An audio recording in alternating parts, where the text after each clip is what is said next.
Foundation is a cozy city builder with a focus on resource management and trade. Does it get the job done, or does it leave you homeless and hungry?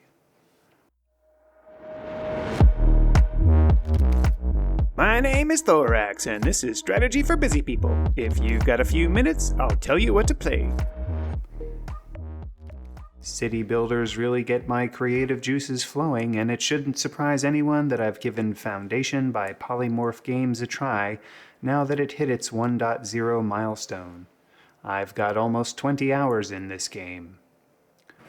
While Foundation is billed as a city builder, ha ha ha ha, it gives me more colony management vibes.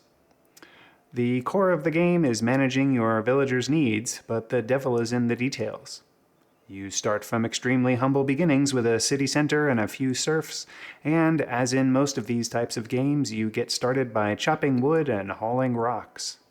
You start to gather simple foods like berries and fish, and then things begin to escalate out from there. The game has a few different tracks, you might say, that lead you through the tech-ish tree. The foundational track deals with the normal things you'd expect, like bread and meat. There is a labor track that involves taverns, inns, and more. There's a kingdom track, which involves building castles, and a monastery track that requires, you guessed it, building a monastery. As you build and produce your various resources, the ones that your villagers need for their everyday lives must be distributed at a market. The production facilities that transform resources need to be well supplied too. Helping facilitate these transfers are systems of granaries and warehouses. Further, in order to trade, you have to have goods stored in either granaries or warehouses so that visiting merchants can make deals. Both importing and exporting of goods are mechanics in Foundation, and making decisions on what to produce yourself, whether to start from raw materials or what to import, are key to the game. As you progress, you gain the ability to tax your residents directly, and ensuring that you have a steady supply of coins, either through taxation or trade, ensures that you can continue to unlock things in the tech trees and progress. There isn't a clear end game with this builder, as it is decidedly more of a sandbox-type experience, but that doesn't make it any less fun. In addition to gold, each of the advanced tracks has two special resource types, Splendor and Influence.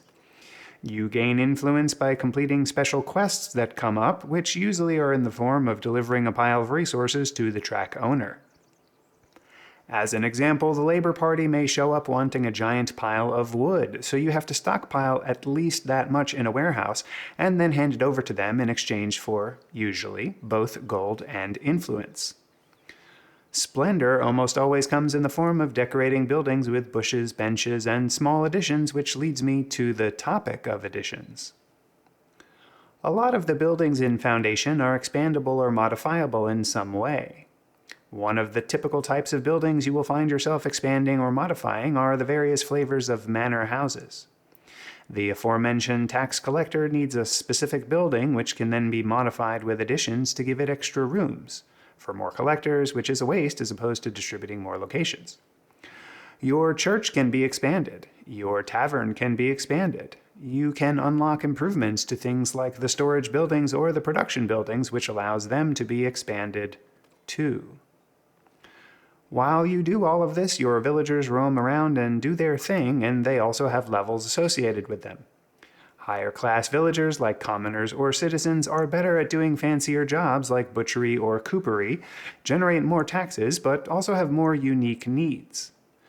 Your serfs are happy with practically water and fish and a roof over their heads, but commoners expect at least two things: bread, meat, or cheese. As you want to promote these citizens, you have to accommodate their needs, which also includes making improvements to your village, like enclosing it in walls or beautifying it with decorations to improve the quality of housing.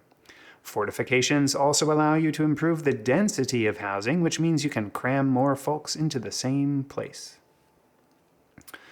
Speaking of space, you can expand your buildable area by purchasing additional territories, but that comes with both a purchase cost and an escalating upkeep cost.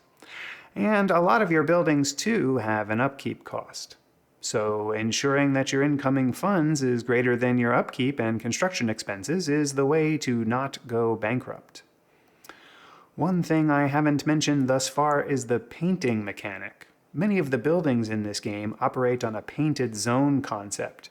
You basically draw a big area with either a circular or a square painter, and then things happen in that area. Instead of building individual houses in a mechanic similar to something like city skylines, you paint an area with residential and houses will appear there as needed. Cutting wood, reforesting, raising crops, and other buildings all use this paint mechanic, which is somewhat unique. Before I give my final verdict, take a moment to like this video and subscribe to the channel. Don't forget to share it with your friends. Agree with me, disagree with me, or want to see other content? Let me know in the comments below. Want to try this game yourself? Check out my humble affiliate link below. And if you want to support me in making more of these videos, become a patron on Patreon. Your support really makes a difference. The final verdict. The fact that I have nearly 20 hours in this title should tell you a lot about what I think about it. The game never really was stressful, although there were still quite a few small, non-fatal bugs that I encountered. However, Polymorph is dropping patches, sometimes 3 or more times a day, dealing with issues as they arise, which is really wonderful to see. The graphical performance is, honestly, not so great, and I found myself having to play the game at ultra-low quality at 4K resolution in a larger village if I wanted to maintain an even passable 30 FPS frame rate. In my nearly 20 hours of play, I never even touched the castle mechanics, and only just started exploring the monastery mechanics. There is an awful lot more to this game that I both didn't cover and didn't even get to experience. On my trademarked 3-point score scale of avoid, meh, and I forgot to eat, there was fish, bread, berries, beer, and cheese, and more. The villagers were sated, and frankly, I was too. I only stopped playing this great game because I knew that if I didn't stop when I did, I would sink another 20+ hours into it. So I packed up my manor house and headed for the hills. I certainly don't regret my time at Foundation, and I'll definitely be back.